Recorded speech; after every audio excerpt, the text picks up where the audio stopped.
ನಮಸ್ಕಾರ ಸ್ನೇಹಿತರೆ, welcome back to my channel. ನಮ್ಮ ಕೆಲಸ ಏನಪ್ಪ ಅಂದರೆ ನಿರಂತರವಾಗಿ ಸರ್ಕಾರದಿಂದ ಬಂದಿರತಕ್ಕಂಥ ಅಪ್ಡೇಟ್ಗಳನ್ನು ನಿಮಗೆ ವಿತ್ ಪ್ರೂಫ್ ಕೂಡ ತಿಳಿಸುವಂಥ ಕೆಲಸವನ್ನು ಖಂಡಿತವಾಗ್ಲೂ ಕೂಡ ಮಾಡ್ತಾ ಇರ್ತೀನಿ. ಬೆಳಗ್ಗೆ ಒಂದು ವಿಡಿಯೋ ಮಾಡಿದ್ದೆ, ಅದಕ್ಕೆ ಸಂಬಂಧಪಟ್ಟ ಹಾಗೆ ಏನು ಸರ್ಕಾರದಿಂದ ಮಾಹಿತಿ ಬಂದಿದೆ ಅದರ ಬಗ್ಗೆನೂ ಕೂಡ ಕಂಪ್ಲೀಟ್ ಡೀಟೇಲ್ಸನ್ನು ವಿಡಿಯೋ ಪ್ರೂಫನ್ನು ಹಾಕಿದ್ದೀನಿ. ಈಗ ಮತ್ತೆ ಇವತ್ತು ಈ ಕ್ಷಣಕ್ಕೆ ಒಂದು ಹೊಸ ಅಪ್ಡೇಟ್ ಬಂದಿದೆ, ಖಂಡಿತವಾಗ್ಲೂ ಕೂಡ ತಿಳಿಸ್ಕೊಡ್ತೀನಿ.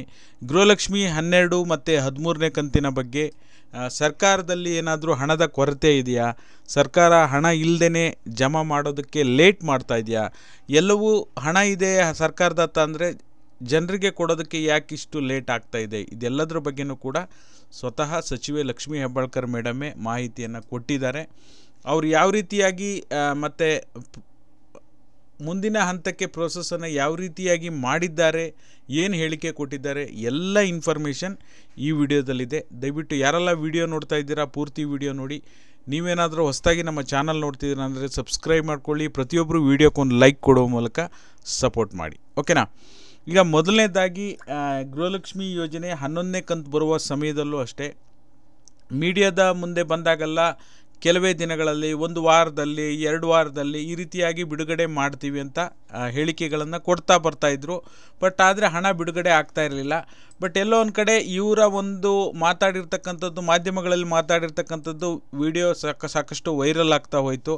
ಇವತ್ತು ಸೋಷಿಯಲ್ ಮೀಡಿಯಾಗಳಾಗಲಿ ಮಾಧ್ಯಮಗಳಾಗಲಿ ಇರೋದ್ರಿಂದ ಸಾಕಷ್ಟು ಜನರಿಗೂ ಕೂಡ ಇದರಿಂದ ಅನುಕೂಲ ಆಗ್ತಾಯಿದೆ. ಯಾಕೆಂದರೆ ಈ ಒಂದು ಟಾಪಿಕ್ಕನ್ನು ಹೈಲೈಟ್ ಮಾಡ್ತಾರೆ. ಆವಾಗ ಪಬ್ಲಿಕ್ಸ್ ಏನು ಮಾಡ್ತಾರೆ, ರೀಲ್ಸ್ ಮುಖಾಂತರ ಸೋಷಿಯಲ್ ಮೀಡಿಯಾದಲ್ಲಿ ಇನ್ನೂ ಕೂಡ ಬಂದಿಲ್ಲ, ಬರುತ್ತೆ ಅಂತ ಹೇಳ್ತಿದ್ದಾರೆ, ಬಂದಿಲ್ಲ ಅಂಥೇಳಿ ಸಿಕ್ಕಾಪಟ್ಟೆ ಆಕ್ಷೇಪವನ್ನು ಹೊರಗೆ ಹಾಕಿದ್ರು. ಆವಾಗ ನಾವು ಇಂಥ ದಿನವೇ ಬಿಡುಗಡೆ ಮಾಡ್ತೀವಿ ಅಂಥೇಳಿ ಕೊನೆಗೂ ಕೂಡ ದಿನಾಂಕವನ್ನು ನಿಗದಿ ಮಾಡಿದರು. 11ನೇ ಕಂತು ವರಮಹಾಲಕ್ಷ್ಮಿ ಹಬ್ಬಕ್ಕೆ ಗೃಹಲಕ್ಷ್ಮಿ 11ನೇ ಕಂತು ಬಿಡುಗಡೆ ಆಯಿತು. ಈಗ ಮೊನ್ನೆ ಸಚಿವೆ ಲಕ್ಷ್ಮೀ ಹೆಬ್ಬಾಳ್ಕರ್ ಮೇಡಮ್ ಹೇಳಿರೋ ಪ್ರಕಾರ ಇನ್ನೊಂದು ವಾರದಲ್ಲಿ ನಾವು 12 ಮತ್ತು 13ನೇ ಕಂತಿನ ಹಣವನ್ನು ಬಿಡುಗಡೆ ಮಾಡ್ತೀವಿ ಅಂತ ಹೇಳಿದರು. ಅದೇ ರೀತಿಲಿ ಒಂದು ವಾರ ಆಯಿತು, ಇನ್ನೂ ಕೂಡ ಬಿಡುಗಡೆ ಆಗಿಲ್ಲ. ಇದೇ ರೀತಿ ಮಾಧ್ಯಮದವರು ಕೇಳ್ತಾರೆ, ಇನ್ನೂ ಒಂದು ವಾರ ಆಯ್ತಲ್ಲ ಮೇಡಮ್, ಇನ್ನೂ ಕೂಡ ಹಣ ಬಿಡುಗಡೆ ಆಗಿಲ್ಲಲ್ಲ, ನೀವು ಸರ್ಕಾರಕ್ಕೆ ಒತ್ತಾಯ ಹೇರ್ತಾನೆ ಇದ್ದೀರಾ, ಗೃಹಲಕ್ಷ್ಮಿಯರ ಪರವಾಗಿ ಸರ್ಕಾರಕ್ಕೆ ಒತ್ತಾಯ ಹಾಕ್ತಾ ಇದ್ದೀರಾ, ಆದಷ್ಟು ಬೇಗ ಬಿಡುಗಡೆ ಮಾಡಲಿ ಅಂಥೇಳಿ. ಇದ್ರ ಬಗ್ಗೆ ಏನಂತೀರಾ ಅಂತ ಕೇಳಿದಾಗ ಅವ್ರು ಹೇಳಿರ್ತಕ್ಕಂಥದ್ದು, ನಾವು ಮಾಡೇ ಬಿಡುಗಡೆ ಹಣವನ್ನು ಹೇಗೂ ಕೊಡಲೇಬೇಕಲ್ವಾ, ಗೃಹಲಕ್ಷ್ಮಿಯರಿಗೆ ಪ್ರತಿ ತಿಂಗಳು 2,000 ರೂಪಾಯಿ ಕೊಡಲೇಬೇಕು.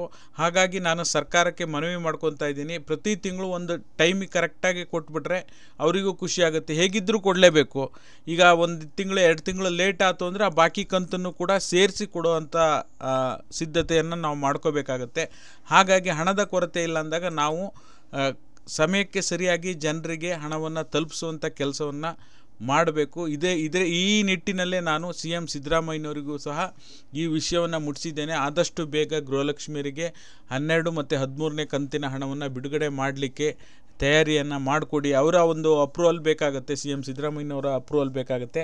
ಹಾಗಾಗಿ ನಾನು ಈಗ ಆಲ್ರೆಡಿ ಅವರ ಗಮನಕ್ಕೆ ತಂದಿದ್ದೇನೆ, ಶೀಘ್ರದಲ್ಲೇ 12 ಮತ್ತು 13ನೇ ಕಂತಿನ ಹಣ ಬಿಡುಗಡೆ ಆಗುತ್ತೆ ಅಂಥೇಳಿ ಮಾಹಿತಿಯನ್ನು ಕೊಟ್ಟಿದ್ದಾರೆ. ಇದಂತೂ ಗುಡ್ ನ್ಯೂಸ್ ಅಂತಲೇ ಹೇಳ್ಬೋದು. ಬಟ್ ಇದೇ ರೀತಿಯ ಅಪ್ಡೇಟ್ಗಳು ಬಹಳ ಮುಖ್ಯ. ಸೋಷಿಯಲ್ ಮೀಡಿಯಾದಲ್ಲಾಗಲಿ ಮಾಧ್ಯಮದವರಾಗಲಿ ಈ ರೀತಿ ಹೊಸ ಅಪ್ಡೇಟ್ಗಳನ್ನು ತೊಗೊಬಂದು ಜನರಿಗೆ ಹೆಚ್ಚು ರೀಚ್ ಆಗೋ ಲೆವೆಲಿಗೆ ಹೋದಾಗಲೇ ಹಣ ಬಿಡುಗಡೆ ಆಗುತ್ತೆ. ಈಗಂತೂ ಸದ್ಯಕ್ಕಂತೂ ಅವ್ರು ಕೊಟ್ಟಿರೋ ಇನ್ನೊಂದು ಕ್ಲಾರಿಟಿ ಏನು, 2ನೇ ಪ್ರಶ್ನೆ ಏನು, ಹಣಕಾಸು ಕೊರತೆ ಏನಾದರೂ ಇದೆಯಾ ಸರ್ಕಾರದಲ್ಲಿ, ಈಗ ನಿಮ್ಗೆ ಹಣ ಬಿಡುಗಡೆ ಮಾಡ್ತಿಲ್ವಲ್ಲ, ನಿಮ್ಮ ಸರ್ಕಾರದಲ್ಲಿ ಹಣನೇ ಇಲ್ವಾ ಅಂತ ಕೇಳಿದಾಗ ಖಂಡಿತವಾಗ್ಲೂ ಆ ರೀತಿಯಾಗಿಲ್ಲ. ಯಾವುದೇ ರೀತಿ ಹಣಕ್ಕೇನು ತೊಂದರೆ ಇಲ್ಲ, ಖಂಡಿತವಾಗ್ಲೂ ಬಿಡುಗಡೆ ಮಾಡ್ತೀವಿ. ಬಟ್ ಇನ್ನೂ ಕೂಡ 11ನೇ ಕಂತು ಇನ್ನೂ ಸ್ವಲ್ಪ ಜನರಿಗೆ ಬಿಡುಗಡೆ ಆಗಿಲ್ಲ ಅನ್ನೋದನ್ನು ಅವರೇ ಕೂಡ ಒಪ್ಕೊಂಡ್ರು. ಇನ್ನೂ 80,000 ಜನರಿಗೆ ಏನು ಹಣ ಹೋಗಿಲ್ಲ ಅಲ್ಲ, 11ನೇ ಕಂತು ಇನ್ನೂ ಕೂಡ ಹೋಗಿಲ್ಲ. ಅದು SC/ST ಅವ್ರಿಗೆ ಹೋಗಿಲ್ಲ ಅಂತ ಹೇಳಿ ಮೆನ್ಷನ್ ಮಾಡಿದ್ರು. ಖಂಡಿತವಾಗ್ಲೂ ಕೂಡ ಅದು ಯಾವ ರೀತಿಯಾಗಿ SC/ST ಅವ್ರಿಗೆ ಮಾತ್ರ ಹಣ ಹೋಗಿಲ್ಲ ಅಂತ ಮೆನ್ಷನ್ ಮಾಡಿ ಹೇಳಿದ್ರು. ಬಟ್ ನನಗನ್ಸೋ ಪ್ರಕಾರ ಆ ರೀತಿ ಆದಂಗಿಲ್ಲ. ಎಲ್ಲ ಜನಾಂಗದ ವರ್ಗದವರಿಗೂ ಕೆಲವೊಬ್ಬೊಬ್ಬರು ಕಮೆಂಟ್ ಮಾಡಿ ತಿಳಿಸ್ತಾ ಇರೋ ಪ್ರಕಾರ ನೋಡಿದ್ರೆ ಹಣ ಇನ್ನೂ ಕೂಡ 11ನೇ ಕಂತು ಇನ್ನೂ ಕೂಡ ಸಾಕಷ್ಟು ಜನರಿಗೆ ಬರೋದು ಬಾಕಿ ಇದೆ. ಅದನ್ನು ಕೂಡ ಶೀಘ್ರದಲ್ಲಿ ಅವರಿಗೆ ಸಪ್ರೇಟ್ ಪೋರ್ಟಲ್ ಇರುತ್ತೆ ಅನ್ನೋದನ್ನು ಕೂಡ ಮೆನ್ಷನ್ ಮಾಡಿದ್ರು. ನಾವು SC/ST ಅವರಿಗೆ ಸಪ್ರೇಟ್ ಪೋರ್ಟಲ್ ಮಾಡಿ ಅಲ್ಲೇ ಪೇಮೆಂಟ್ ಸಿಸ್ಟಮ್ ಬೇರೆ ಥರ ಮಾಡ್ತೀವಿ. ಈ ರೀತಿ ಇಲ್ಲಿವರೆಗೂ ಕೂಡ ಹಣ ಬಿಡುಗಡೆ ಆಗಿಲ್ಲ. ಅಂದರೆ ಹಣಕ್ಕೇನೂ ಕೊರತೆ ಇಲ್ಲ. ಹಣಕ್ಕೆ ಸಂಬಂಧಪಟ್ಟಾಗೆ ಸರ್ಕಾರದಲ್ಲಿ ಯಾವುದೇ ರೀತಿ ಪ್ರಾಬ್ಲಮ್ ಇಲ್ಲ. ಟೆಕ್ನಿಕಲ್ ಇಶ್ಯೂಯಿಂದ ಬಿಡುಗಡೆ ಆಗಿಲ್ಲ. ಇನ್ನು ಮುಂದಿನ ದಿನಗಳಲ್ಲಾದರೂ ನಾವು ಕರೆಕ್ಟ್ ಒಂದು ನಿಗದಿತ ಸಮಯಕ್ಕೆ ಬಿಡುಗಡೆ ಮಾಡಬೇಕು. ಹೇಗೂ ಬಿಡುಗಡೆ ಮಾಡ್ತೀವಿ, ಬಿಡುಗಡೆ ಮಾಡಬೇಕು ಅನ್ನೋ ಮಾಹಿತಿಯನ್ನು ಕೊಟ್ಟಿದ್ದಾರೆ. ಹಣಕ್ಕೆ ಕೊರತೆ ಇಲ್ಲ. ಮತ್ತು ನಾನು ಈ 12 ಮತ್ತು 13ನೇ ಕಂತು ಆದಷ್ಟು ಬೇಗ ಬಿಡುಗಡೆ ಮಾಡುವಂತೆ CM ಸಿದ್ದರಾಮಯ್ಯನವ್ರ ಹತ್ರ ಮನವಿಯನ್ನು ಮಾಡಿಕೊಂಡಿದ್ದೇನೆ. ಈ 2 ಸ್ಟೇಟ್ಮೆಂಟ್ಗಳನ್ನು ಬಲವಾಗಿ ಹೇಳುವ ಮೂಲಕ ಗೃಹಲಕ್ಷ್ಮಿಯರಿಗೆ ಇನ್ನೊಂದಿಷ್ಟು ಗುಡ್ ನ್ಯೂಸನ್ನು ಕೊಟ್ಟಿದ್ದಾರೆ ಅಂತಲೇ ಹೇಳ್ಬೋದು. ನೋಡೋಣ ಇನ್ನು ಯಾವ ರೀತಿಗಳ ಅಪ್ಡೇಟನ್ನು ಬರುತ್ತೆ. ಏನೀಗ ನಾನು ಸ್ಟೇಟ್ಮೆಂಟನ್ನು ಮಾಡಿದ್ದೇನೆ, ಇದ್ಯಾವುದು ನನ್ನ ಸ್ಟೇಟ್ಮೆಂಟ್ ಅಲ್ಲ, ಸ್ವತಃ ಸಚಿವೆ ಲಕ್ಷ್ಮೀ ಹೆಬ್ಬಾಳ್ಕರ್ ಮೇಡಮ್ ಹೇಳಿರುವಂಥದ್ದು. ನನ್ನ ಟೆಲಿಗ್ರಾಮ್ ಮತ್ತು ವಾಟ್ಸಪ್ ಲಿಂಕು ಇದೇ ವಿಡಿಯೋದ ಡಿಸ್ಕ್ರಿಪ್ಷನ್ ಕೆಳಗಡೆ ಇದೆ. ಬೆಳಗ್ಗೆ ಹಾಕಿರೋ ವಿಡಿಯೋನು ನೋಡಿ, ಈಗ ಬಂದಿರತಕ್ಕಂಥ ಅಪ್ಡೇಟ್ ವಿಡಿಯೋನು ನೋಡಿ. ನಮ್ಮ ವೀಕ್ಷಕರೇ ಕೆಲವೊಬ್ಬೊಬ್ಬರು ಫೇಸ್ಬುಕ್ ಮೆಸೆಂಜರಲ್ಲಿ ಕಳಿಸ್ತಾ ಇರ್ತಾರೆ. ಅದರಲ್ಲೂ ನಮ್ಮ ಮಂಜುನಾಥ್ ಕೋರೆ ಅವರು ಅಪ್ಡೇಟನ್ನು ಕಳಿಸಿದ್ದಾರೆ. ಅವರಿಗೂ ಧನ್ಯವಾದಗಳು. ಅಪ್ಡೇಟ್ ಬಂದಾಗ ನಿಮಗೆ ಅಪ್ಡೇಟ್ ಮಾಡುವಂಥ ಕೆಲಸವನ್ನು ನಾವು ಖಂಡಿತ ಹೊಸ ಮಾಹಿತಿ ಬಂದಾಗ ಅದನ್ನು ನಿಮಗೆ ಅಪ್ಡೇಟ್ ಮಾಡುವಂಥ ಕೆಲಸವನ್ನು ನಾವು ನಿರಂತರವಾಗಿ ಮಾಡ್ತಾನೆ ಇರ್ತೀವಿ. ಮತ್ತು ನಿಮಗೆ ಏನಾದರೂ ಬೇರೆ ಬೇರೆ ಯೂಟ್ಯೂಬ್ ಚಾನಲ್ಗಳನ್ನು ಬಿಟ್ಬಿಡಿ. ಕಮೆಂಟ್ಗಳಿಗೆ ಸಂಬಂಧಪಟ್ಟಾಗೆ ಇದುವರೆಗೂ ಕೂಡ ನಿಮಗೇನಾದರೂ ಹಣ ಬಿಡುಗಡೆ ಆದರೆ ಎನಿ ಟೈಮಲ್ಲೂ ಈಗ 12ನೇ ಅದೆಲ್ಲ ಸರಿ ಸರ್, ಎಲ್ಲ ಅಪ್ಡೇಟು ಕೊಟ್ಟರಿ, ಎಲ್ಲ ಓಕೆ, ಹಣ ಯಾವಾಗ ಬರುತ್ತೆ ಹೇಳಿ ಅಂತೇಳಿ ನೀವು ಕೇಳ್ತಾ ಇದ್ದೀರಾ ಸಹಜವಾಗಿ.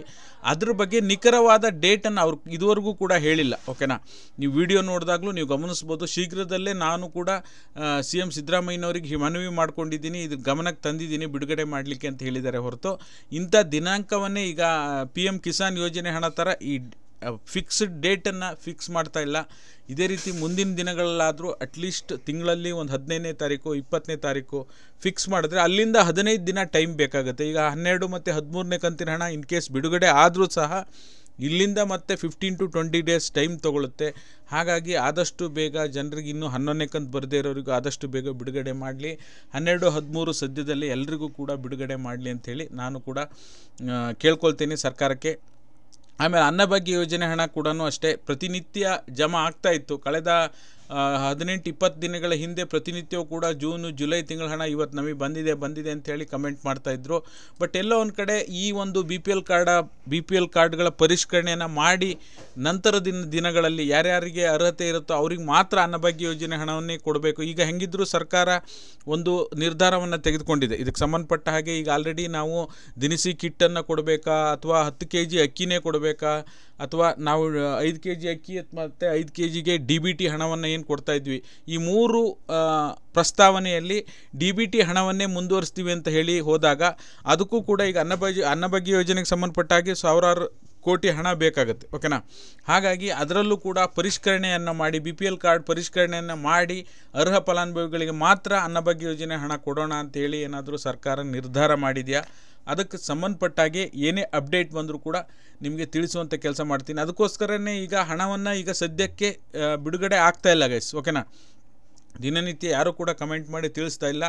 ಜುಲೈ ತಿಂಗಳ ಹಣ ಬಂದಿದೆ, ಆಗಸ್ಟ್ ತಿಂಗಳ ಹಣ ಬಂದಿದೆ ಅಂಥೇಳಿ ಯಾರೂ ಕೂಡ ಕಮೆಂಟ್ ಮಾಡ್ತಾ ಇಲ್ಲ. ಅದರಲ್ಲೂ ಕೂಡ ಅಷ್ಟೇ ಗೃಹಲಕ್ಷ್ಮಿ 11ನೇ ಕಂತಿನ ಹಣ ಹೇಗೆ ಬರೋದು ಬಾಕಿ ಇದೆಯೋ ಅದೇ ರೀತಿ ಜೂನ್ ತಿಂಗಳ ಅನ್ನಭಾಗ್ಯ ಹಣ ಕೂಡ ಇನ್ನೂ ಕೂಡ ಸಾಕಷ್ಟು ಜನರಿಗೆ ಬರೋದು ಬಾಕಿ ಇದೆ. ನಿಮಗೊಬ್ಬರಿಗೆ ಬಂದಿಲ್ಲ, ನಮಗೊಬ್ಬರಿಗೆ ಬಂದಿಲ್ಲ ಅಂತ ಯಾರೂ ಕೂಡ ಆತಂಕ ಮಾಡುವಂಥ ಅವಶ್ಯಕತೆ ಇಲ್ಲ. ಓಕೆನಾ, ಈಗ ಸರ್ಕಾರದಿಂದ ಬಂದಿರತಕ್ಕಂಥ ಅಪ್ಡೇಟ್ ವಿತ್ ಪ್ರೂಫ್ ಕೂಡ ನಿಮ್ಮ ಮುಂದೆ ಇಡೋವಂಥ ಕೆಲಸವನ್ನು ಮಾಡಿದ್ದೀನಿ. ಇದೇ ರೀತಿ ವಿಡಿಯೋ ಮಾಡ್ತಾ ಇರಿ ಸರ್, ಸಪೋರ್ಟ್ ಮಾಡ್ತೀವಿ ಖಂಡಿತವಾಗ್ಲೂ. ಏನು ಪ್ರೂಫ್ ಇದೆ ಅದನ್ನು ನಿಮ್ಗೆ ತಿಳಿಸಿ, ನಿಮ್ಮ ಅಭಿಪ್ರಾಯವನ್ನು ಕೂಡ ತಿಳಿಸಿ ಅಂತ ಹೇಳಿದರೆ ನಿಮ್ಮ ಒಂದು ಅಭಿಪ್ರಾಯವನ್ನು ಕಮೆಂಟ್ ಮಾಡುವ ಮೂಲಕ ತಿಳಿಸ್ಬೋದು. ವಿಡಿಯೋ ನೋಡಿದ್ದಕ್ಕಾಗಿ ಎಲ್ಲರಿಗೂ ಧನ್ಯವಾದಗಳು. ತಪ್ಪದೆ ಟೆಲಿಗ್ರಾಮ್ ಮತ್ತು ವಾಟ್ಸಪ್ಪಲ್ಲಿ ಹಾಕಿರ್ತಕ್ಕಂಥ ವಿಡಿಯೋವನ್ನು ನೋಡಿ, ಲಿಂಕ್ ಡಿಸ್ಕ್ರಿಪ್ಷನಲ್ಲಿದೆ. ಜಸ್ಟ್ ಟೆಲಿಗ್ರಾಮಿಗೆ ಜಾಯಿನ್ ಅಂತ ಕೊಡಬೇಕು. ವಾಟ್ಸಪ್ ಲಿಂಕ್ ಮೇಲೆ ಕ್ಲಿಕ್ ಮಾಡಿದ ತಕ್ಷಣ ಫಾಲೋ ಮಾಡಬೇಕು ನೀವು. ಓಕೆನಾ, ಅಲ್ಲಿ ವಾಟ್ಸಪ್ ಅದು ಚಾನಲ್ ಅದು ಫಾಲೋ ಮಾಡಿಕೊಳ್ಳಿ. ಟೆಲಿಗ್ರಾಮ್ನಲ್ಲಿ ಜಾಯಿನ್ ಆಗಿ ಫೇಸ್ಬುಕ್ ಮತ್ತು ಇನ್ಸ್ಟಾಗ್ರಾಮಲ್ಲಿ ಫಾಲೋ ಮಾಡಿಕೊಂಡು ಹಣ ಜಮಾ ಆಗಿದ್ದರೆ ಅನ್ನಭಾಗ್ಯ ಹಣ ಆಗಿರ್ಬೋದು, ರೀಸೆಂಟಾಗಿ ಯಾವುದೇ ಜಮಾ ಆದರೂ ಕೂಡ SMS ಸ್ಕ್ರೀನ್ಶಾಟನ್ನು ನಮಗೆ ಕಳಿಸಿ, ಇನ್ನೊಬ್ಬರಿಗೆ ಅದನ್ನು ತಿಳಿಸುವಂಥ ಕೆಲಸವನ್ನು ಮಾಡೋಣ. ಎಲ್ಲರಿಗೂ ಕೂಡ ಧನ್ಯವಾದ. Thank you so much for watching.